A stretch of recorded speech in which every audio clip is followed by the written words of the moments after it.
বিশ্রামবারকে পবিত্র রাখার আদেশ আমাদের কি শিক্ষা দেয়?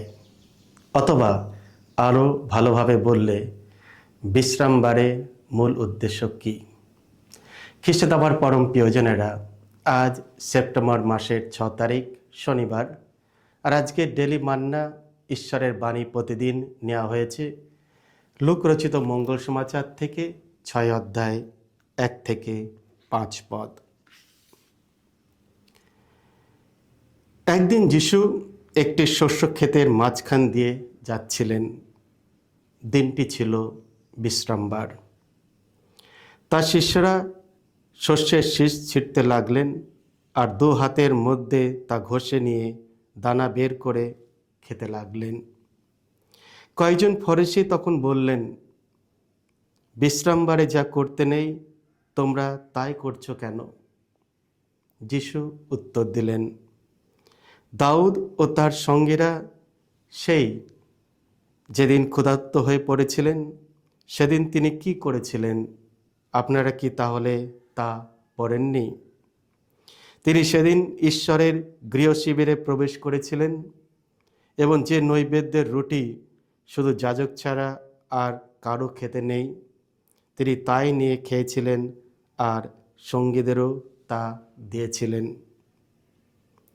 যিশু আরও বললেন, শুনুন, মানবপুত্র বিশ্রামবারের প্রভু।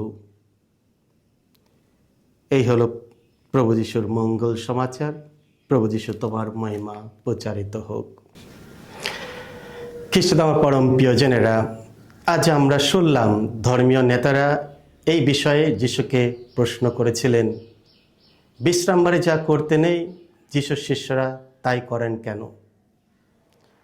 সাবাত বিশ্রাম বা বিশ্রামবার আসলে মানুষের জন্য একটি সময় ছিল যাতে তারা সব কিছু ফেলে রেখে ঈশ্বরের মঙ্গল এবং তার কাজের মহিমা, সৃষ্টি ও পরিত্রাণ উদযাপন করে ও ঈশ্বরের প্রশংসা করেন। এটি ছিল ঈশ্বরের প্রশংসার জন্য একটি বিশেষ দিন, তার সৃষ্টির কাজ এবং আমাদের পক্ষে তার পরিকল্পনামূলক কার্য স্মরণ করার দিন। এই দিনে দৈনন্দিন কাজ থেকে বিরত থাকার পর এবং প্রয়োজনীয় বিশ্রাম ও পুনরুজ্জীবন লাভের জন্য এক বিশেষ আহ্বান দিন ছিল। বিশ্রামবার দিনে প্রভু আমাদের আহার ও পুষ্টি যোগান। যিশুর শিষ্যরা সমালোচিত হয়েছিলেন শাস্ত্রবিদ ও ফরিসিদের দ্বারা। কিসের জন্য? গমের শীষ ছিঁড়ে খাওয়ার জন্য নয়, বরং বিশ্রামবার দিনে তা করার জন্য।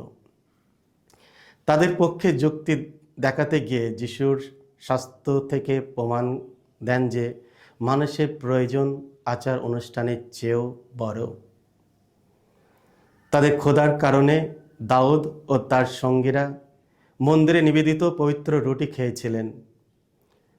প্রতি বিশ্রামবার সকালে 12টি রুটি সোনার টেবিলে ঈশ্বরের সম্মুখে রাখা হতো, যা ইসরায়েলের 12টি গোত্রকে প্রতীকী হিসাবে প্রকাশ করা হতো।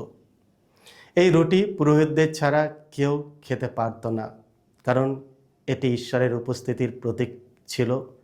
কিন্তু দাউদ বুঝেছিলেন যে মানুষের প্রয়োজন নিয়ম ও নীতি ওপরে স্থান দেয়। প্রভুর বিশ্রাম ও নতুন জীবন অনুসন্ধান করা। ফরিসিরা কেন দয়া ও করুণার দাবি উপলব্ধি করতে পারেনি? নিয়মকানুন ও আচার আচরণ পালনের প্রতি তাদের অন্ধ উৎসাহ তাদেরকে প্রেম ও দয়ার প্রকৃত আহ্বান থেকে অন্ধ করে দিয়েছিল। যিশুর উল্লেখিত উপস্থিতির রুটি আসলে সেই সত্যিকারের স্বর্গীয় রুটির দিকে ইঙ্গিত করে, যা তিনি সকল বিশ্বাসীদের দেন। দাউদের পুত্র এবং মনুষ্য পুত্র অর্থাৎ মসিয়া যিশু ঘোষণা করেছিলেন যে তিনি বিশ্রামবারের প্রভু। যিশু বিশ্রামবার দিনে রোগীদের সুস্থ করতেন এবং প্রয়োজন মতো দয়া প্রদর্শন করতেন। তিনি দেখিয়েছেন যারা ভারাক্রান্ত তারা তার মধ্যে প্রকৃত বিশ্রাম ও নতুন জীবন পেতে পারে। আপনি কি প্রভুর মধ্যে প্রভুর দিন উদযাপনের মাধ্যমে সত্যিকারের বিশ্রাম ও শান্তি খুঁজে পান? এসো আমরা নিজেদের দিকে তাকাই আমি আমার বিশ্রামবারটি কিভাবে পালন করি, প্রভুর দিনটিকে আমি কিভাবে স্মরণ রাখছি। এসো আমরা প্রভুর দিনটিকে ভালোভাবে স্মরণ করি, ঈশ্বরের মহিমা, তার প্রশংসা করি। তিনি আমাদের জন্য যা কিছু করেছেন তার জন্য তাকে আমরা ধন্যবাদ দিই।